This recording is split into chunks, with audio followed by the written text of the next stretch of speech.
All Indiana Politics is your premier source for Indiana politics, focusing on issues that matter to you. I still want us to be the best in the Midwest. We can't afford another lockdown. Give the citizens of this country the relief they need. Education in the state of Indiana remains priority number one. In-depth, nonpartisan coverage. We don't know exactly where the economy will be in January. People are worried with good reason. Exclusive interviews with Indiana's political leaders. We have the resources here in the state of Indiana to care for those who are in need. Expert analysis on critical legislation. We need to reform those laws. This recovery is going to take some time. We've got to anticipate that there'll be a budget shortfall. From Wish TV, this is All Indiana Politics Podcast on the All Indiana Podcast Network.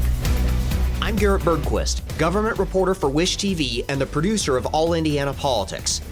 Congressman Jim Banks' decision to vacate his seat and run for the Senate touched off a scramble in Northeast Indiana. 3 candidates are running for his seat this fall: Republican Marlin Stutzman, Democrat Kiley Adolph, and Libertarian Jarrad Lancaster. We invited all 3 candidates to appear on All Indiana Politics. Stutzman's campaign did not respond to multiple requests for an interview, but Adolph and Lancaster did. My colleague Phil Sanchez sat down with Adolph to talk about her run for office. Looking for ways to save on your energy bills? AES Indiana has you covered. From smart thermostats to home energy assessments, we offer simple solutions to keep your home comfortable and your costs down. AES can help you save money and energy with kits, tips, rebates, and more. Visit aesindiana.com/ways to save to learn more about how we can help you save money. AES Indiana, helping you discover real ways to save. Kiley Adolph, thank you so much for joining us. Thanks so much for having us.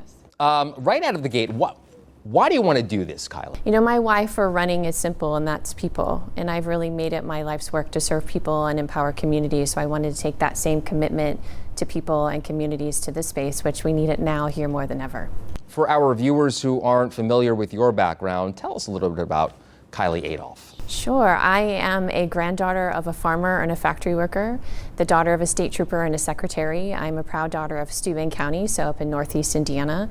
Bearing witness to service and sacrifice and the value of community really propelled me to pursue a career focused on those things. So I started my career teaching in the inner city. From there, I went to become a vice president of a national nonprofit.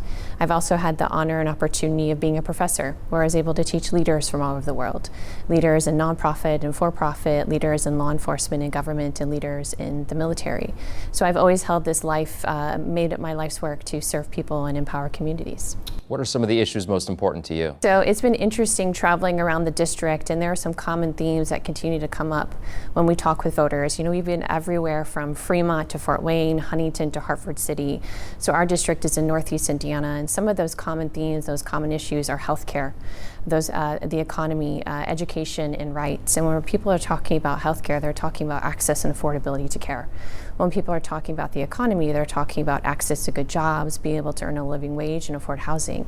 When people are talking about education, they're talking about wanting their child to have a high quality public education.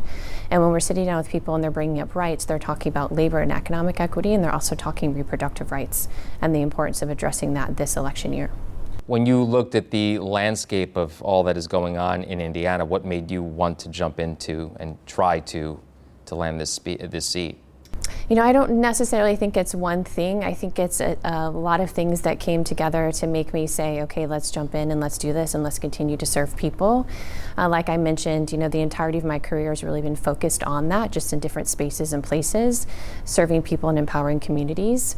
And a lot of it just came down to having those conversations at the kitchen table and realizing the issues that are affecting both our lives, our families' lives, and our neighbors' lives. And it was time for someone to step up and give that a voice. So that's really what led me to this space. Specifically in this district, what do you think needs to change? Well, first and foremost, the district needs a representative who actually shows up for them and who actually sits down and listens to the issues that are affecting them in their lives and their communities. I think first and foremost, we have to have a representative who is willing to do the work of and for the people. And then we have to start tackling those issues that are affecting everyday lives and stop politicizing the issues and actually sit down and problem solve and get to the root of these issues, whether that's access and affordability of care, whether that's access to housing, whether that's, you know, the economy or education or rights. We have to sit down, regardless of political ideology, and start having these conversations and start having this dialogue about the issues that are impacting lives and start to create solutions to address those issues. When you talk to voters, specifically in this district, what do they tell you? What do they want to see? A multitude of things, right? It's been interesting the number of places that we've been where people have said thank you. Thank you for showing up, because no one has in years. So I think first and foremost, if you embark on a journey like this, you have to be willing to show up for people and to serve people. So I think they want to see more of the people who are in government to actually show up and have conversations with them and to remind them that they're there to serve them. This is what this is about. This is the beauty of living in a democracy, is we can elect officials who can serve us and who can empower us and who can make our communities better. So more than anything, they want someone to show up. And they also want someone to understand the issues that are affecting their everyday lives. You know, I grew up in a working middle class family, and we understood what it meant to struggle, and we understood what it meant to succeed. So having someone who understands those issues that are affecting lives, whether it's, you know, affordability and accessibility in different aspects of our lives and society. Do you think Jim Banks dropped the ball there? I think there's room for improvement, for sure. And that's based on feedback from the voters, where they're saying thank you for showing up because no one else has. Yeah. So that being said, you know, he was pretty successful when it came to election time. So how do you plan to fight that? Obviously, he's not running, but you're up against an establishment in this district. So how do you plan to fight that? Well, first and foremost, we have to get people to turn out. We have to get people voting. We're 50th in voter turnout in the United States. So that's a big issue in and of itself. And so much of that is about voter access and information, and just sharing with them the issues at hand, sharing with them who's on the ballot, sharing with them, you know, here's where you can vote, here are the times in which you can vote. So first and foremost, we have to get people to the polls. And then also sitting down and having these conversations with people, again, regardless of political ideology, and just say, you know, unfortunately, as soon as you say I'm a Republican or a Democrat, there's this automatic divisiveness. But at the end of the day, we all want what's best for our communities. So the more we can sit down and build a bigger table and say everyone is welcome, let's have those conversations. We're not going to agree on everything, and that's beautiful and that's okay, because that's part of living in a democracy.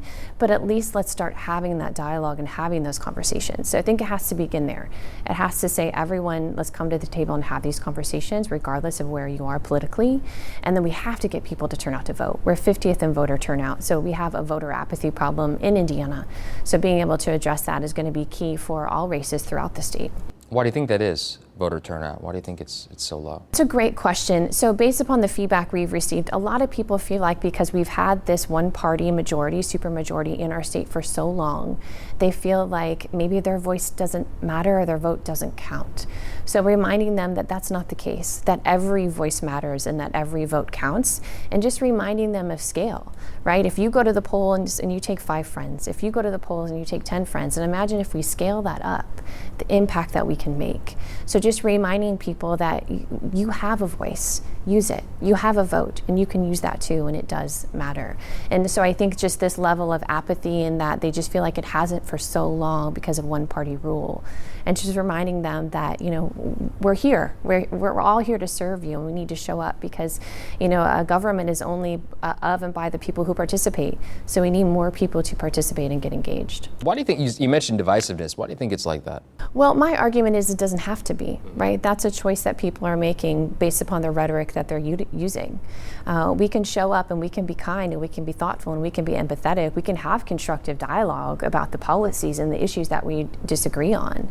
And that's where that tussling should take place, not about the people and the person. So if we can get back to the humane side of politics and just tussle with those issues and walk away as kind, empathetic humans, I think all the better we will be. And that starts at the top and goes up and down the ticket. We all have to be able to model that so people can feel like, okay, that's what we need to see in our government. That's what we need to see in our communities more broadly. Yeah, I couldn't agree more. You mentioned your background. Do you come from a family of Democrats? I don't. Yeah. No. They like to call themselves independents now. So that's been a really interesting part of this process too, you know, coming from a small community where I have quite a few Republicans in my family, and that comes up often as we go across the district, and people ask me, you know, why are you a Democrat? Did you come up from a family of Democrats? What do you say to Republicans who are maybe considering either splitting their ticket or voting for you? And I just say, hi, family. That's a part of who I grew up with and part of my upbringing. And I think that's a prime example of we can have really thoughtful, constructive dialogue, and we can disagree about certain issues. But at the end of the day, we love each other, we support each other. A few of them pulled a Democratic ticket in the primary for the first time in their lives, which I'm really proud of, to have earned their support. But the more we can say, hi, family, and have those conversations regardless of political ideology. How'd you change? How did I change? Well, not how did you change, but how did you become a Democrat when you come from a family of Republicans? I think you can make the argument that the Republican Party has changed. And so the Republican Party of now versus the Republican Party of yesterday, I would argue that's, quite similar to that moderate Democrat. And so I don't think there's been as big of a leap as maybe we think. But it's also one of those things I feel really fortunate and lucky to my parents who were like, you go see the world. And you interpret the world however you see fit. You're grounded in our values and that foundation, and we support you in going and seeing the world. And you interpret the world and see it through your own eyes, not ours. Specifically, and I want to hit everything. So, is there anything that maybe I'm not asking that you want to add in that our viewers need to know about you? I think we hit on, everything from the background to the why we're running, and I think those are the most important pieces of who we are and why we're doing this. Something that we can get into, and I think this maybe would be best for TV purposes. How has the campaign been so far? We're kind of in the home stretch here. So being that you have never done this before, is there anything that maybe was eye-opening to, I'm sure there's a lot. Quite a lot. Yeah, so kind of, pull the curtain back a little bit and let us know what that is. Sure, to be quite candid, you think you know what you're getting into, but you really don't until you're actually in it and you're experiencing it every day. And for me, I made a commitment to myself and my family and the people that support me that if I'm going to do this, I'm going to give it everything I have. So I put my career on hold. I put a lot of things on hold because this is deserving of that time and that effort. But with that being said, you don't quite realize that time and effort that it requires, because if you want to do it right and you want to do it well, you're on the road every day, you're spending time in all of these communities, Sunday through Sunday, and you just don't have that downtime. So even though you think you know what that looks like and what that means, it's definitely eye-opening from that perspective. I think one of the most beautiful lessons in this entire experience is that so many people just want what's best for their families and their communities. And just the number of people who've given me hope, and just realizing that there are good people out there working hard and trying to do what's right and do what's good. And it's been a hope-giving experience. It's been a joyful experience. Quite frankly, there are times where it's been maddening because you think it shouldn't be this hard for us to come together and have these conversations. So there have been quite a few lessons learned. I think the greatest lesson is just the beauty and resilience of the people in our communities. That was Kiley Adolph, Democratic candidate for Indiana's 3rd Congressional District. Remember, you can catch All Indiana Politics every Sunday morning at 9:30, only on Wish TV. I'm Jarrad Bergquist. Thanks for listening. From Wish TV, this is All Indiana Politics Podcast on the All Indiana Podcast Network. Watch All Indiana Politics live Sunday mornings at 9:30 on Wish TV and at wishtv.com. Subscribe to this podcast and listen weekly here on the All Indiana Podcast Network. And be sure to discover even more great podcasts at allindianapodcastnetwork.com.